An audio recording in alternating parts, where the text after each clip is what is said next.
I'm going to show you how to make the most amazing festive Chinese 5-spice cranberry glazed whole roasted duck. We've got a whole jar of cranberry sauce, 1 tablespoon of Chinese 5-spice powder, a good pinch of salt and some freshly ground black pepper, and just a 1/4 cup of water. We're going to go over to the stove now and just warm that through until we get a beautiful glazed consistency.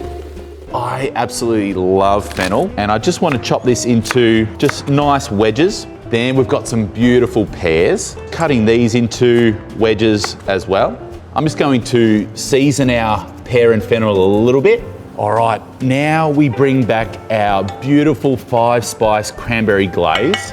What we're going to do now is use half of the glaze, and then halfway through the cooking time, we're going to take it out of the oven, give it another glaze. Oven set to 190 degrees. This will take about an hour and 20, hour and 30.